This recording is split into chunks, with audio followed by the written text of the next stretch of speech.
Aspirants welcome to jobs info point Tamil channel. இன்னைக்கு நம்ம சேனல்ல டிஆர்டிஓலேருந்து ரிலீஸ் பண்ண நோட்டிஃபிகேஷன் தான் டீட்டெயிலாக பார்க்க போகிறோம். இது வந்து aeronautical developmental establishment DRDO organisation release பண்ணியிருக்காங்க. இது வந்து ஒரு walk in interview for research fellowship in ADE Bangalore.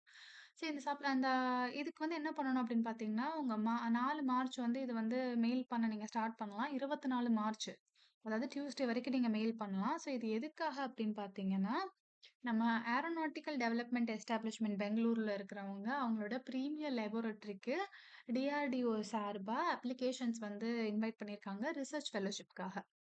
எது எதுக்குன்னு பார்த்தீங்கன்னா, எந்தெந்த டிசிப்ளினுக்குன்னு பார்த்தீங்கன்னா, research associate, aeronautical mechanical engineering, அதுக்கப்புறம் aeronautical and electromechanical engineering இது எல்லாத்துக்குமே ரிசர்ச் அசோசியேட் தான் கேட்குறாங்க. அதுக்கப்புறம் பார்த்தீங்கன்னா, இந்த 2த்துக்கும் எஜுகேஷனல் குவாலிஃபிகேஷன் இப்போ ஸ்க்ரீன்ல டிஸ்ப்ளே ஆகும். இத அப்படியே பார்த்துக்கோங்க. இதுக்கு வந்து நீங்க PhD in aeronautical mechanical engineering படிச்சிருக்கணும். அதுக்கப்புறம் டிசைன் அனாலிசிஸ் காம்போசைட் ஸ்ட்ரக்சர்ஸ்ல உங்களுக்கு தெரிஞ்சிருக்கணும். அப்படி இல்ல அப்படின்னா, நீங்க எம்டெக் முடிச்சிருக்கணும். அது வந்து நீங்க ஏரோநாட்டிக்கல் ஆர் மெக்கானிக்கல் இன்ஜினியரிங்ல முடிச்சிருக்கணும். அதுக்கப்புறமா ஒரு 3 இயர்ஸ் போஸ்ட் எக்ஸ்பீரியன்ஸ் இருந்தா நல்லாருக்கும். அதுக்கப்புறம் பார்த்தீங்கன்னா, இது வந்து வேக்கன்சி பார்த்தீங்கன்னா 1. அதுக்கப்புறமா ஆ இன்னொன்னு ஒண்ணு 2ண்ட் கேட்டகரிக்கு பார்த்தீங்கன்னா, மெட்டீரியல் இன்ஜினியரிங் அதுக்கு வந்து பிஹெச்டி அதே கிரைட்டீரியா தான். பட் டிசைரபிள் கேட்டகரீஸ்ல மட்டும் ஏஐ ஆர் எம்எல் கேட்பாங்க. ஸோ அது இருந்தா இன்னும் மச் பெட்டரா இருக்கும். அந்த அந்த ஒரு ப்ராஜெக்ட்டுக்கு. அதுக்கப்புறமா ஜூனியர் ரிசர்ச் ஃபெலோஷிப் ஜேஆர்எஃப் கேட்குறாங்க. இதுக்கு வந்து aeronautical, mechanical, computer science, engineering and electronics, communication engineering.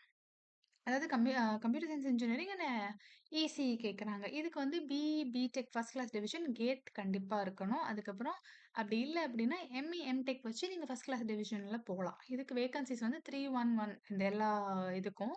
So dates இங்க சைட்ல மென்ஷன் பண்ணியிருக்காங்க. இதான் உங்களோட இன்டர்வியூ டேட்ஸா இருக்கும். நீங்க வந்து கேட் இருந்துச்சுன்னா நீங்க இந்த ஜேஆர்எஃப்க்கு போடலாம். மித்ததுக்கும் அவங்க கேட் கேட்கல.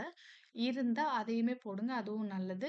தேவைப்பட்டா இவங்க வந்து ஸ்கிரீனிங் டெஸ்ட் வைப்பேன் அப்படின்னு சொல்லியிருக்காங்க. பட் அது வந்து அப்ளிகேஷன் சைஸ பொறுத்து. நெறைய பேர் அப்ளை பண்ணா, அவங்க அதுக்கு ஒரு ஸ்கிரீனிங் டெஸ்ட் வைப்பாங்க. அப்படி இல்ல அப்படின்னா, டைரக்ட்டா ஷார்ட் லிஸ்ட் பண்ணி மென்ஷன் பண்ண டேட்டுக்கு உங்கள இன்டர்வியூக்கு கூப்பிடுவாங்க. அதே மாரி கேட் ஸ்கோர் வந்து வேலிடா இருக்கணும். அது ரொம்ப முக்கியம். பிகாஸ் கேட் வந்து 3 இயர்ஸ் ஒரு 5 இயர்ஸ்க்கு தான் வேலிட். நீங்க அப்ளை பண்ற இதுக்கு பொறுத்து.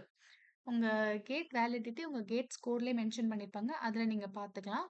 எல்லா டாக்குமெண்ட்ஸும் இப்ப ஸ்க்ரீன்ல தெரியிற லிஸ்ட் ஆஃப் டாக்குமெண்ட்ஸையும் நீங்க ஒரே சிங்கிள் ஃபைலா போட்டு, அதாவது ஒரே சிங்கிள் மெயிலா போட்டு நீங்க வந்து அனுப்பணும். அதாவது எல்லா டாக்குமெண்ட்ஸையும் ஸ்கேன் பண்ணி பிடிஎஃப் ஆக்கிக்கோங்க. அது எல்லாத்தையும் மெர்ஜ் பண்ணி ஒரு சிங்கிள் டாக்குமெண்ட் ஆக்கி, அதுக்கு உங்க பேர அத ரீநேம் பண்ணி, ஸ்க்ரீன்ல தெரியிற மெயில் ஐடிக்கு சிங்கிள் பிடிஎஃப் ஃபைலா நீங்க மெயில் பண்ணணும். இத நீங்க 24த் மார்ச் 2026க்குள்ள பண்ணணும். இது நீங்க டைரக்ட்டா அனுப்பணும்னு அவசியம் இல்ல. இதுவரைக்கும் நீங்க மெயில் பண்ணீங்கனாலே போதும். இன்டர்வியூ நடக்க போற இடம் எங்க இருக்குன்னு பார்த்தீங்கன்னா, அ ADE DRDO Raman gate, Suranjan Das road. இதுதான் அட்ரஸ். ஸோ இந்த அட்ரஸ்க்கு தான் நீங்க வந்து போய் பார்க்கணும். கேண்டிடேட்ஸ் மட்டும் தான் அலோவ் பண்ணுவாங்க.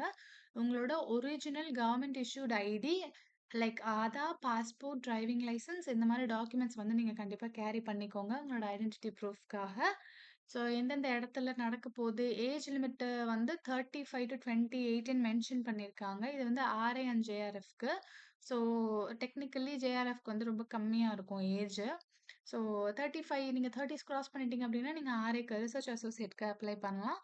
ஆஸ் யூசுவல் ரிலாக்சேஷன்ஸ் உங்களுக்கு ஷெட்யூல்ட் கம்யூனிட்டீஸ்க்கு வந்து ரிலாக்சேஷன்ஸ் இருக்கும். ஓபிசிக்கும் கூட. ஃபெலோஷிப்ஸ் எவ்வளோ அப்படின்னு பார்த்தீங்கன்னா, ரிசர்ச் அசோசியேட்ஸ்க்கு 67,000 பெர் மந்த்தும், ஜேஆர்எஃப்க்கு 37,000 பெர் மந்த் குடுக்குறாங்க. இது இல்லாம பிளஸ் ஹெச்ஆர்ஏவும் உங்களுக்கு குடுக்கப்படும்.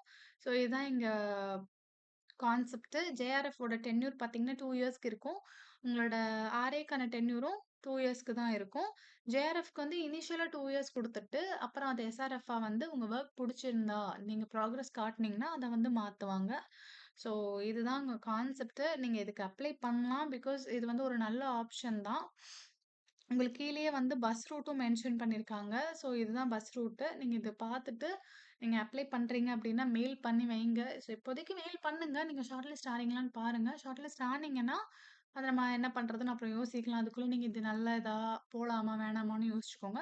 என்ன கேட்டீங்கன்னா, இது ஒரு நல்ல ஆப்பர்ச்சுனிட்டி. பிகாஸ் எந்த அளவுக்கு நீங்க ரிட்டர்ன் எக்ஸாம்ஸ் எழுதுறீங்களோ, அதே மாதிரி இன்டர்வியூஸ் நேர்காணல் வந்து குடுத்துட்டே இருக்கணும். அப்பதான் நீங்க வந்து ப்ரெஷரு, அம் ஹியூமன் இன்டராக்ஷன்ஸு இதெல்லாம் உங்களுக்கு ஹேண்டில் பண்ண முடியும். நீங்க திடீர்னு போய் பேனல் இப்ப இந்த மாரி பேனல்லலாம் ஒரு 4 பேர், 7 பேர் இருப்பாங்க. ஸோ இந்த மாரி இன்டர்வியூஸ் நீங்க குடுக்க குடுக்க தான் உங்களுக்கு பயம் குறையும். ஸோ இத பாருங்க. அப்ளை பண்ணுங்க. எப்படி அப்ளை பண்ணணும்னு ஏதாவது டவுட் இருந்தா கேளுங்க. இதே மாரி இன்னொரு நோட்டிஃபிகேஷன் டீட்டெயில் வீடியோல பார்க்கலாம். Until then all the best guys.